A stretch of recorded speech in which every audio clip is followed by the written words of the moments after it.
Hey there, fellow YouTubers. This is Anti with Home Guitar Mods. In this week's Tone of the Week, we're going to be doing a pedal review of the Biyang Baby Boom Tri-Reverb RV-10 effects pedal. Can you hear me? Let's get started.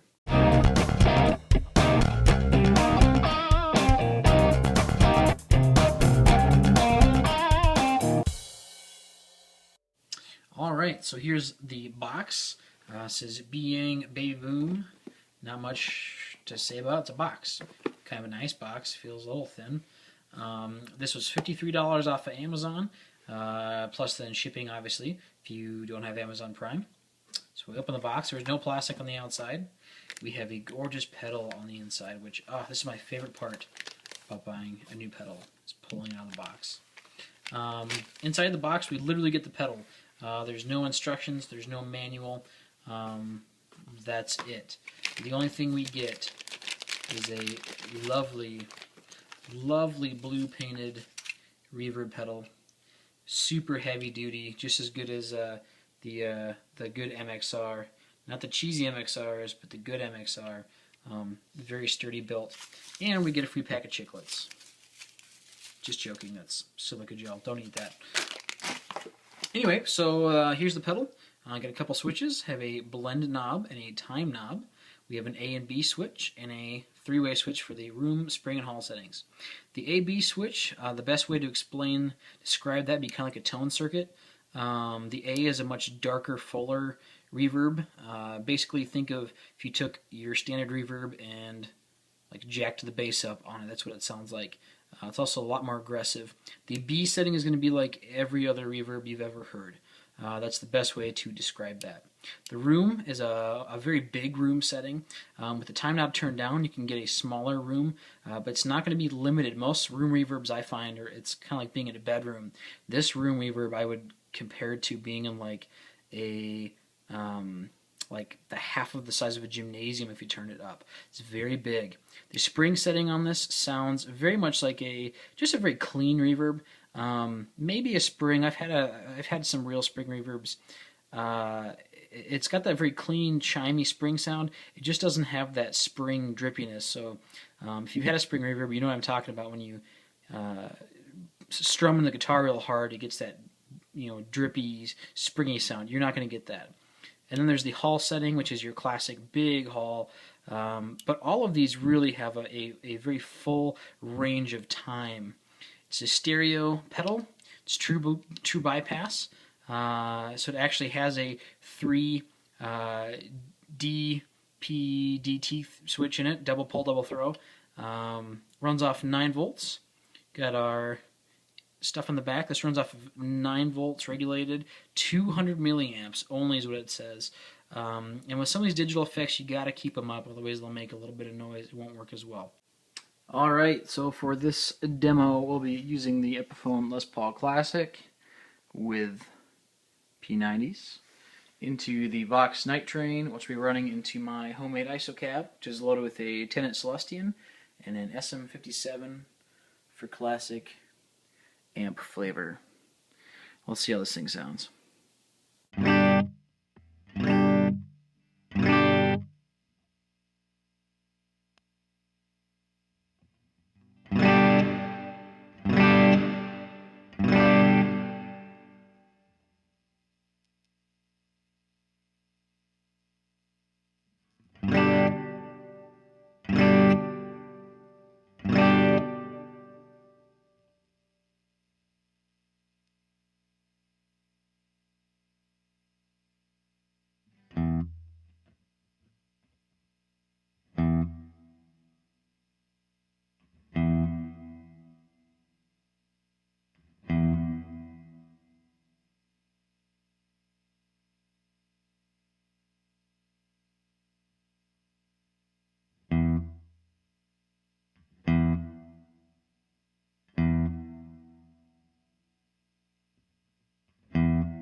Alright, so that is the Tri-Reverb. My honest opinion on this thing, if you're looking to buy yourself, say, a Holy Grail or some kind of basic reverb that's not going to do anything special, but it's just going to be a nice verb, I think save your money.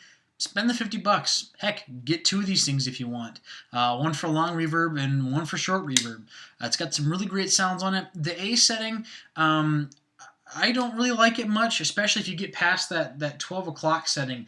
I find, especially if you turn it up a little louder than that, the reverb almost has a drive sound to it. I think it's just an oscillation of the reverb.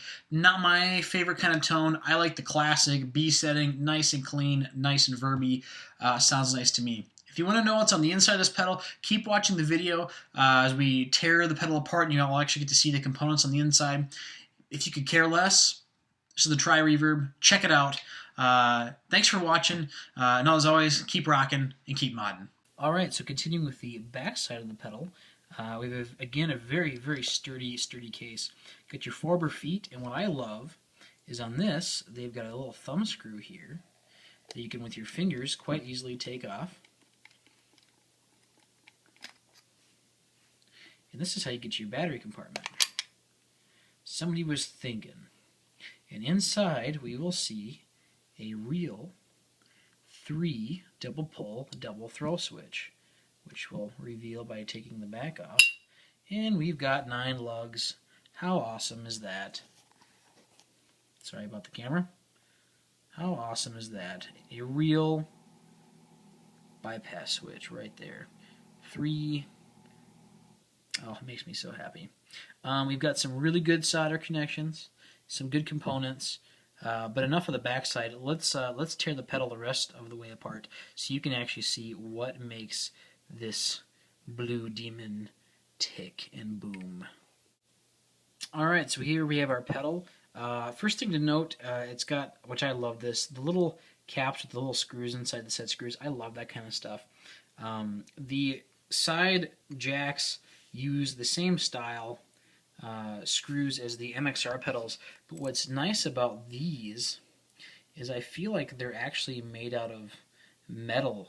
The MXR ones, I guess they're metal or some kind of special shiny plastic. When I took my my MXR pedals apart to mod them, even the Distortion 3, after about 3 times of taking and putting the pedal apart, these things don't even hardly want to go in anymore.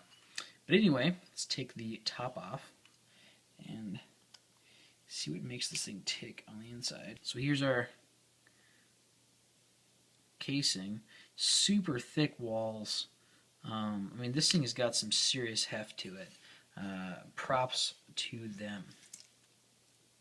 We've got some washers here, which you saw just fall out, and those are actually for the jacks. On the inside, they've got some rubber washers to help space them against the pedals. Again, I think a very, very, very good design feature. As the again, I find the MXR ones, if you're taking the pedals apart, they don't fit flush against the side of the pedal casing, and if you take the pedal apart and then put it back together, it just makes it harder to get everything in place. What's super cool about this, I think, we've got some real components here. It's not all just the little mini micro guys. We've got some real resistors and capacitors and op amps and whatnot in this pedal. The switch seems to be just as good a quality as you'd get it for something off of like Small Bear or Pedal Parts Plus. This looks identical to the 3 DPT switch I've bought for almost all my pedal projects, yeah, so good quality switch. Again, some real components in here. We've got maybe some cheesier pots. They've got a really nice turn to them.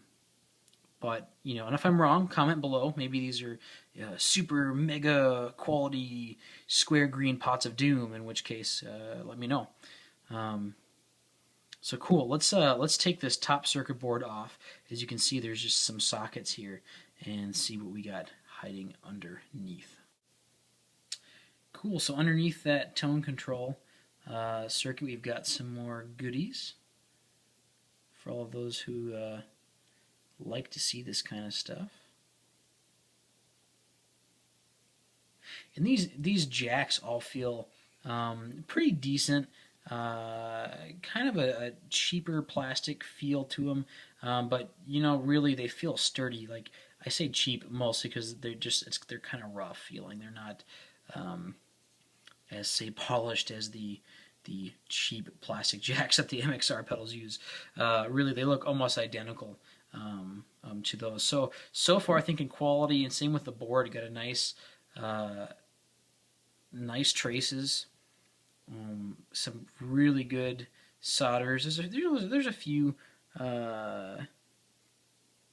maybe gooey spots, but again, no worse or actually, I would say better than the MXRs I've torn apart.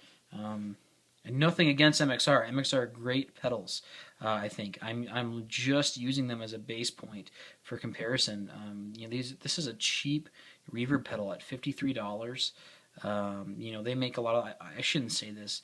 I have a feeling that the Biyang pedals and the Joyo pedals are probably closely related. I've got a Joyo pedal on the way, so we'll tear that one apart too. But at least these Biyang pedals seem to be made of some good stuff. But now that your eyes have feasted the pedal of its innards, and we've totally probably embarrassed it and taken its pride away by showing its parts, yeah, let your ears be the judge.